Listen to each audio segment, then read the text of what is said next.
78 language tracks, and I used this platform to improve my Python skills.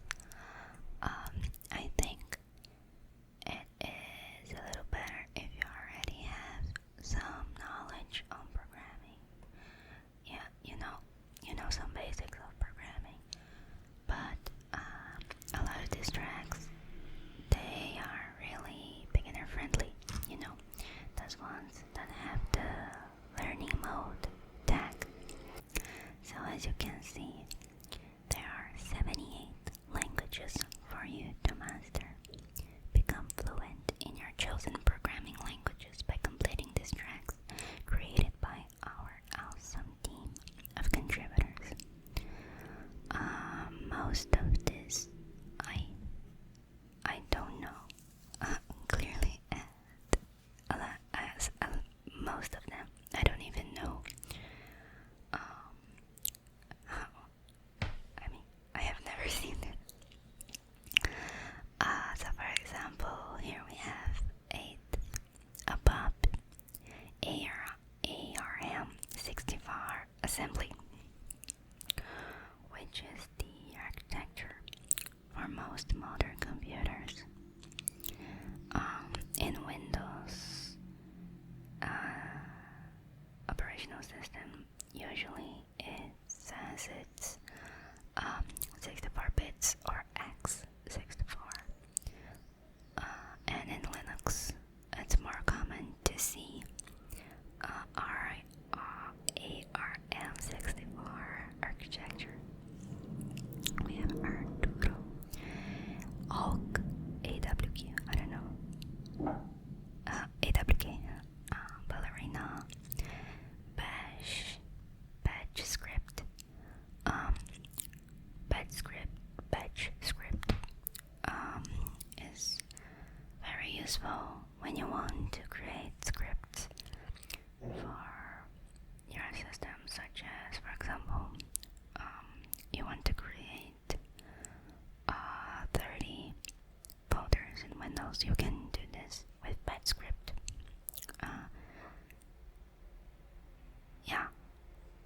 Then there's C Sharp, and C++. C++ is object-oriented, so it's used on the programming of some games, for example. I learned how to program in C in college, but I never went really deep into that. I did some of the C++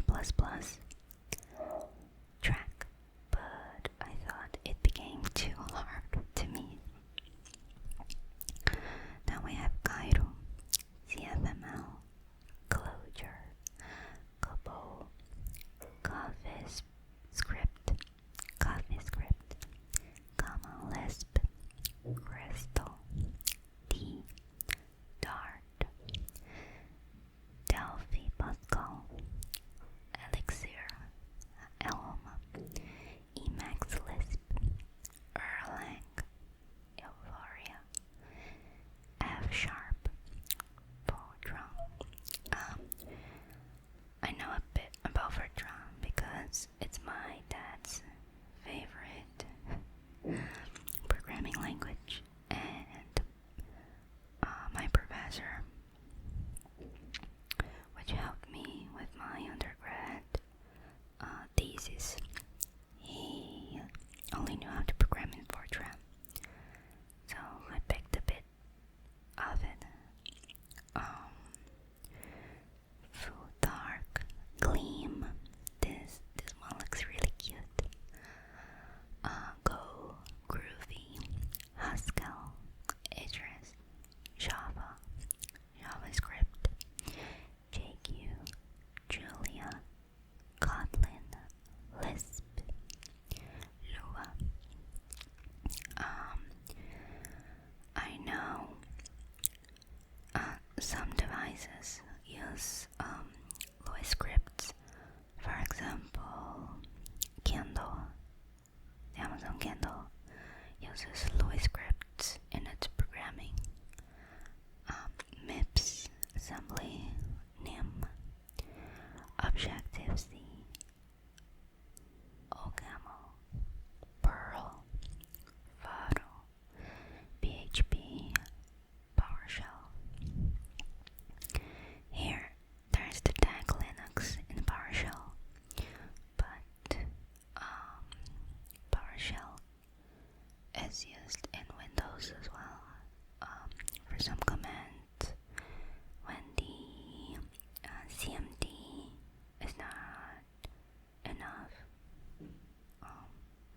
use PowerShell. Prolog, PureScript, Pirate, Python, which is the language I use the most, and it's probably one of the most popular programming languages right now. Then there's R, which I know it's used in probability and statistics. I don't know if it's very used for other stuff as well. Then we got Racket, Raku, ReasonML, Red, Rock, Ruby, Rust, Scala, Scheme, SQLite, Standard ML, Swift, TCL, TypeScript, Uyua, I don't know, Unison, V, VimScript, Visual Basic. Visual Basic is the programming language really used in Microsoft Excel. It's the famous macros where you can automate a lot of stuff using programming.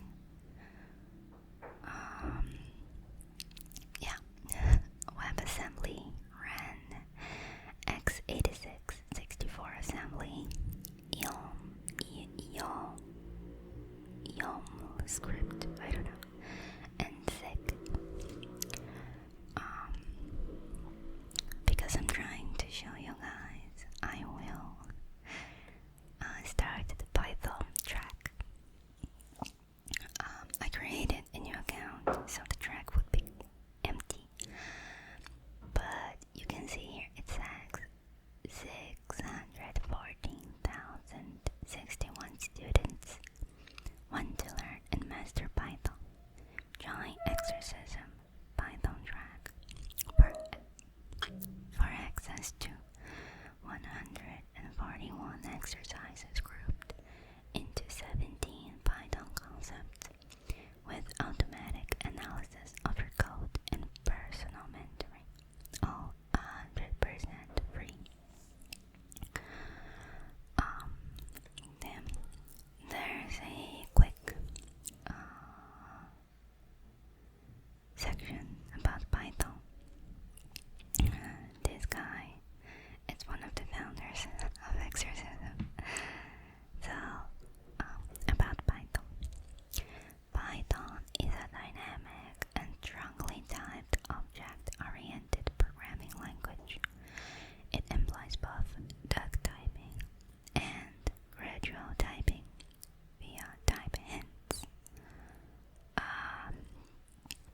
I didn't know what duck typing is, and apparently it's the concept that if it talks like a duck and looks like a duck, it's probably a duck. It supports multiple programming paradigms, including imperative, object-oriented, procedural, and declarative, functional, concurrent flavors. But do not be fooled. While programming across paradigms is fully supported, everything in Python is an object. Python was created by Guido van Rossum and first released in 1991.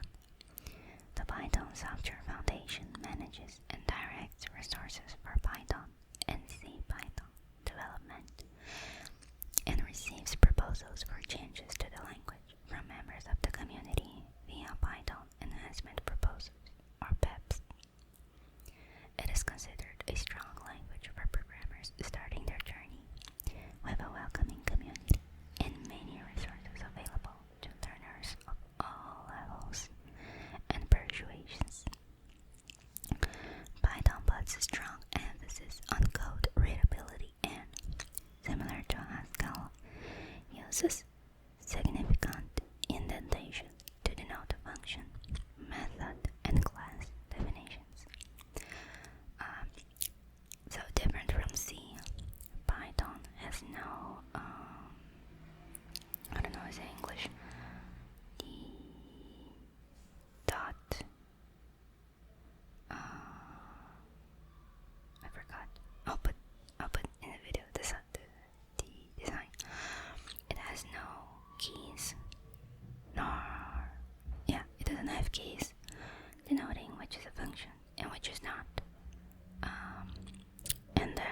those symbols for the end of a argument. For example, print hello world. So it relies on indentation to know when the function starts and ends. I think this is a good thing because while programming in C, I had a very hard time finding where my mistakes were, and most of the time I was forgetting dots and stuff. So code can be written and executed from the command line in an interactive interpreter session in Jupyter Lab or a wide variety of code editors and IDEs. My personal favorite is Visual Code Studio because it's free, it's open source, it has a wide range of add-ons so you can customize it to your liking.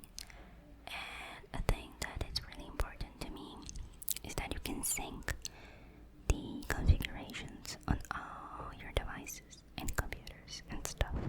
So it's really, really, really useful. Python is used extensively in scientific computing, finance, games, networking, internet development, and in assembling pipelines of other programs. The Zen of Python and what is Pythonic lay out additional philosophies and perspectives of the language. Tests and tooling to distract current support 3.7 to 3.11.2 and Python 3.11.2. It is highly recommended that the students upgrade to at least Python 3.8, as some features used by this track may not be supported in earlier versions.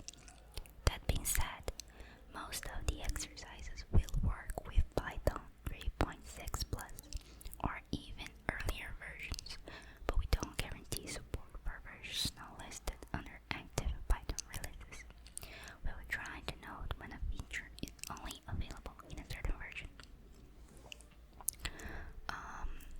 So here we have, it shows a bit of the exercises. And then there's the key feature of Python, such as batteries included, epic and well-documented standard library. Need more? Use a PyPy package. There's one for everything. So you can install using the pip argument, pip install. You can install basically anything you want. So there are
you can correct other people's exercises and give them constructive feedback.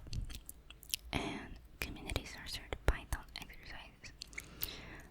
Some exercises are made by the community, and you can kind of post your solution. So after you're done with an exercise, you can look at others' resolution, because sometimes there's more than a way. Sometimes, no, usually there's more than one way of dealing with an exercise. So it's good to see how other people did it. So let's join the Python track. Welcome to Python. Here to learn or practice. This track can be used for learning or for practicing. We recommend learning mode if you're new to Python, and practice mode if you're experienced. Would you like to start the track in learning mode or practice mode? You can always change. I will select the learning mode, so you can solve the exercises using either our online editor or locally within your own environment. If you use your own environment, you'll need to install both Python and the exercise client. We generally recommend starting by using our editor. I will use the online editor because I like reading on the website, and then I like using my own IDE, which is the Visual Studio. So I want to show you here the Visual Studio, and with the extension, you're going to use the so we have a lot of environments: Violence, Python, Python debugger, and if I create a file, so it's hello world.py. All Python files are py. And then I came here, and it's the first function, hello world.py, and I come here, and then hello world. We have our first function. So I come here, and then I come here, and then I come here. You see, it's all colorful. Then we have language mode Python, and you can run here the file. It runs your computer's terminal. So I defined a function which is def hello, and it returns goodbye Mars. But I'm just defining a function. If I want to see it, I need to. So it's just defining, and when you enter the hello function, it returns a string, but it will not show on your console because you need to print it. So you need to print the hello function, and then when you run, it will show here goodbye Mars. And we have here the classical introductory to exercise. Just say hello world. Hello world is the traditional first program for beginners programming in a new language or environment. The objectives are simple: modify the provided code so that it produces the string hello world, run the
us to define a function hello to say hello world.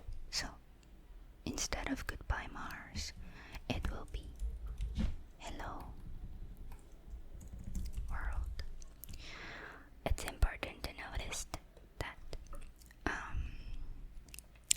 when you use return, it will return the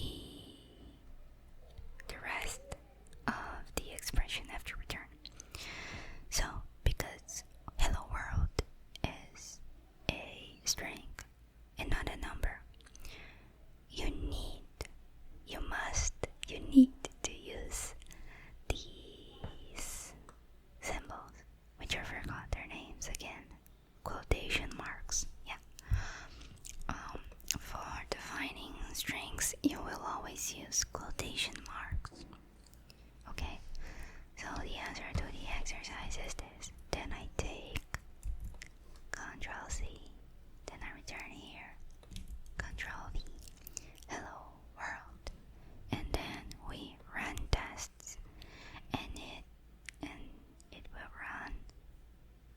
Yeah, sweet. Looks like you solved the exercise, and then you can submit if you want.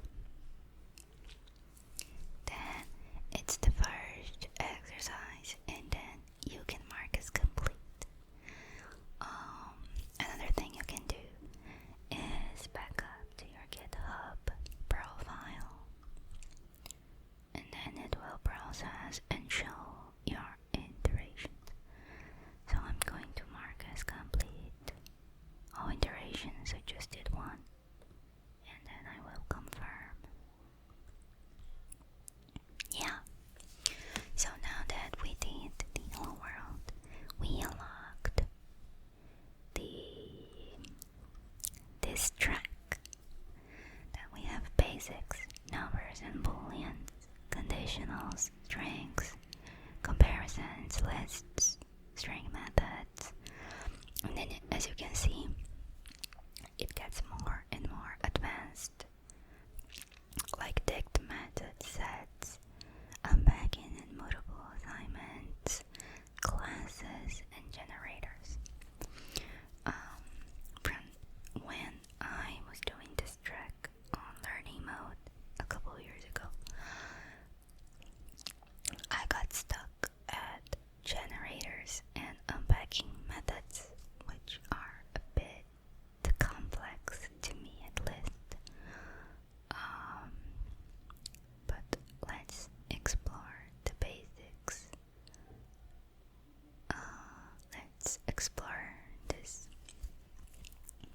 The basic, it's a single exercise about basics.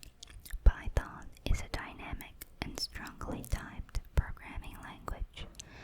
It employs both duck typing and gradual typing via hints. Python puts a strong emphasis on code readability and, similar to Haskell, uses significant indentation to denote function, method, and class definitions. So it's the same as we read on the beginning.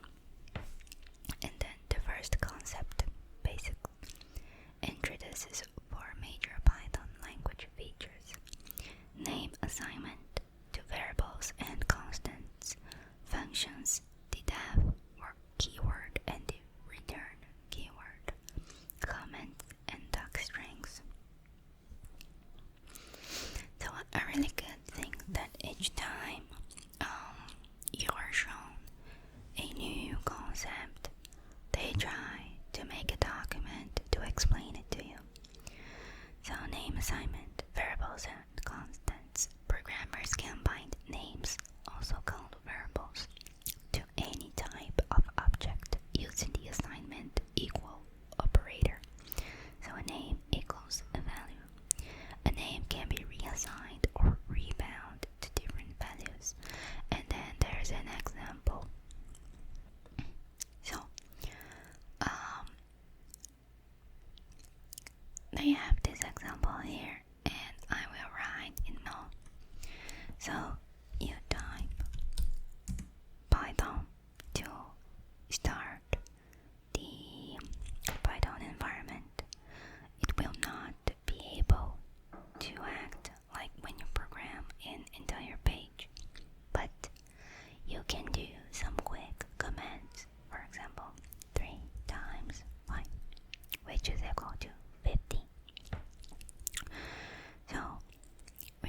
assign a name. So my name is ASMR Bean. And then if I type name, it returns ASMR Bean. For example, potatoes. I have 3 potatoes. How many potatoes do I have? 3. And as it said, they can be rebound, so you can change it. So if I type potatoes equals 0, I ate all my potatoes. When I come here, I have 0 potatoes. So this is just some basic things about name assignment. Then we have constants. Constants are names meant to be assigned only once in a program, although Python will not prevent reassignment. Using screaming snake case signals to anyone reading the code that the name should not be reassigned or its value mutated. Constants should be defined at a module file level and are typically visible to all functions and classes in a program. I want to say, for example, the number pi, which is 3.14. It's a constant. It's not supposed to change. So, inside the math module of Python, there's the value for Python, for pi, for Euler's number, and other constant functions. The def keyword begins a function definition. Each function can have 0 or more formal parameters in parentheses, followed by a column. Statements for the body of the function begin on the line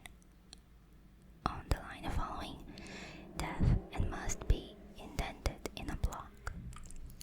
The body of this function is indented by 2 spaces and prints the sum of the numbers. Def add the numbers number 1, number 2, and print its totals. So this one I will do on the Visual Studio.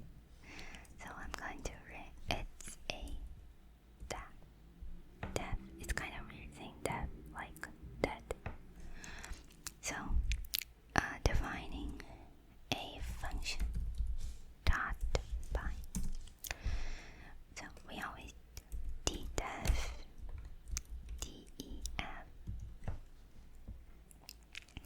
and the name of the function sum, and it can be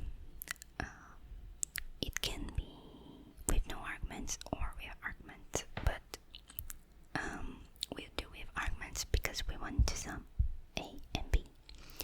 So we have a column b.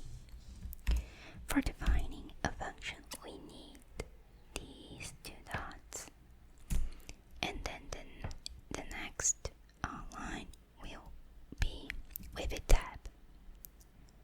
So the program can know that this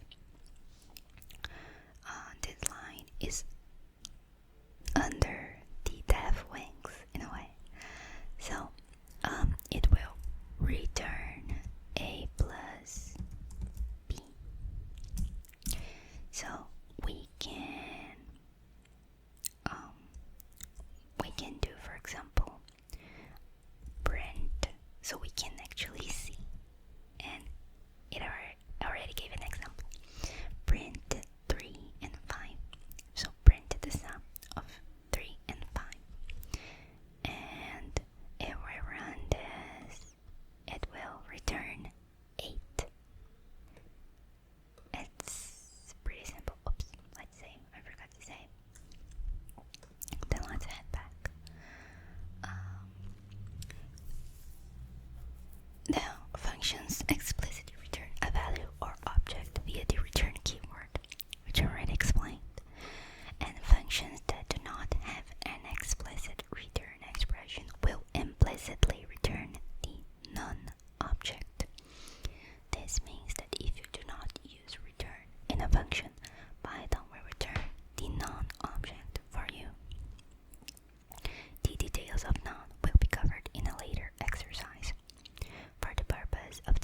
exercise and explanation, none is a placeholder that represents nothing or new.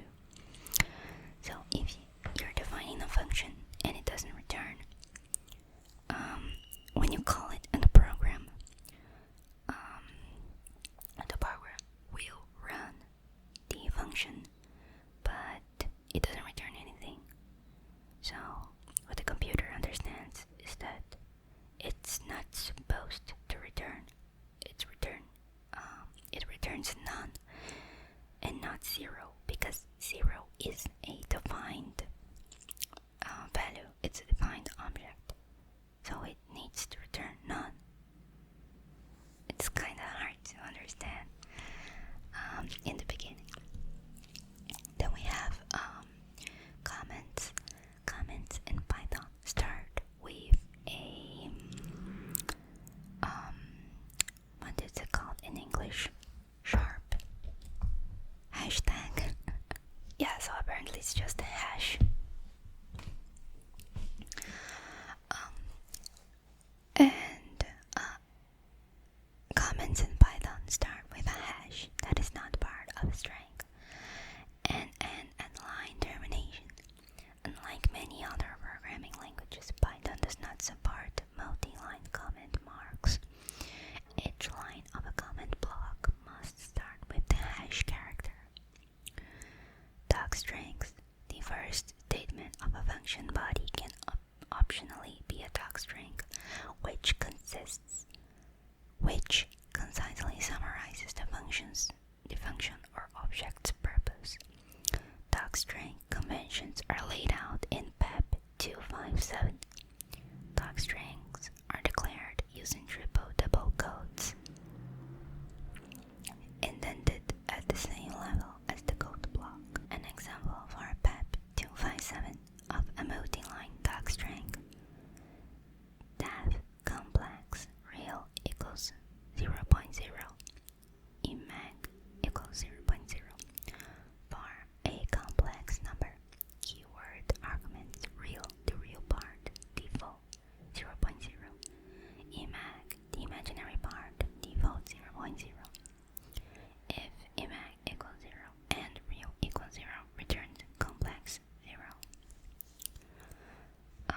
So this is really useful and must be used while programming. So when you send a code to another person, they can understand what the function does. So this first exercise is called Guido's Gorgeous Lasagna. Learn the basics of Python by cooking Guido's Gorgeous Lasagna. I remember the first time I did this, I was really confused. So it's basically the introduction, like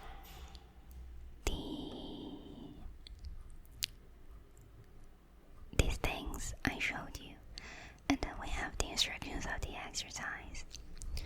So I'm going to start in editor, and I'm going to transfer these to my Visual Code Studio. So Guido's lasagna.py,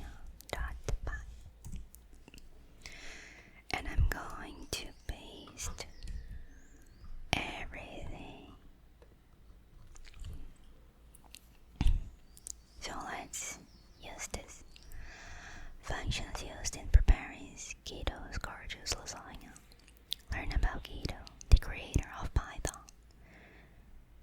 This is a module docstring used to describe the functionality of a module and its functions and R classes. So the first to do, define your expected bake time required and preparation time. Contents below.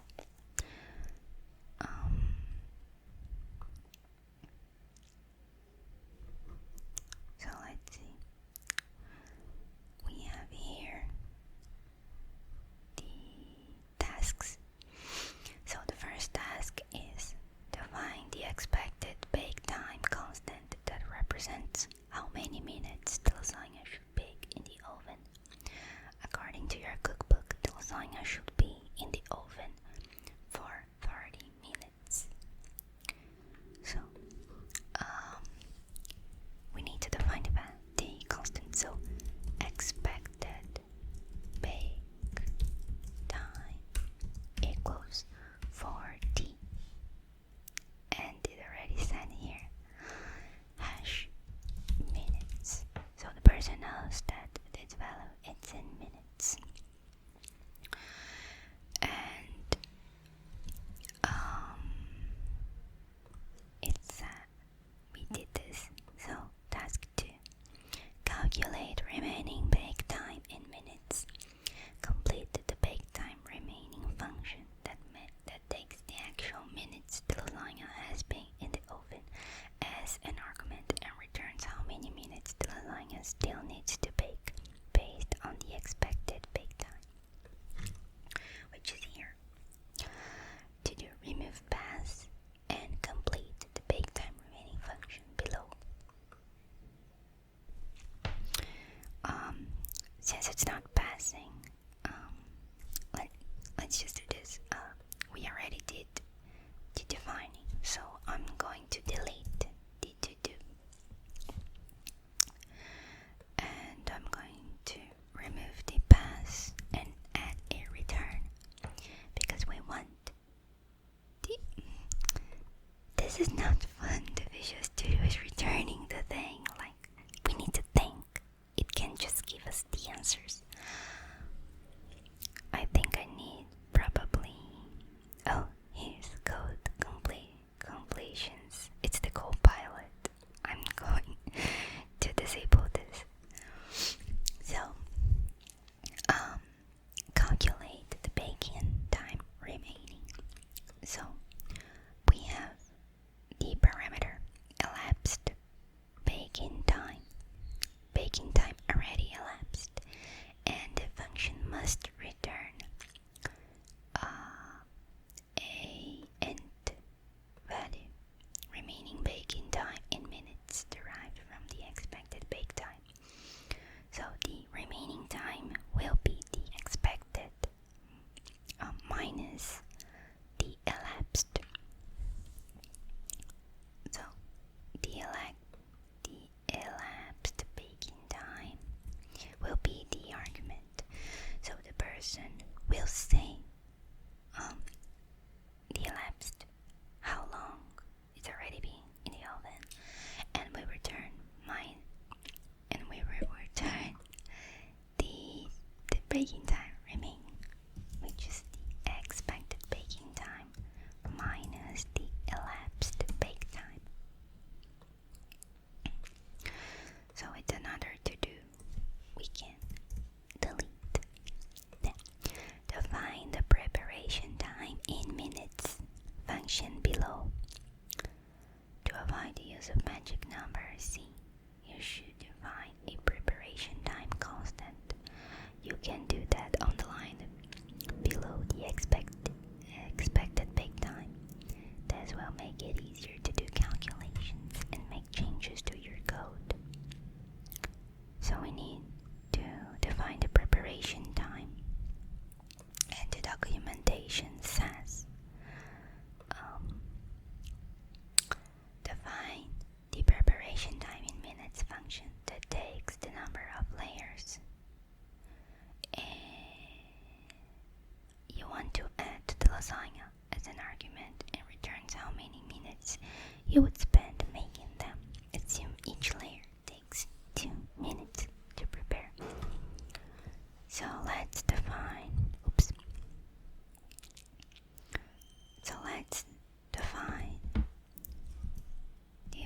the function preparation time in minutes, which takes the number of layers in consideration. So we know that each layer takes 2 minutes to prepare. So this function will return 2 times the number of layers. And we can remove the 2.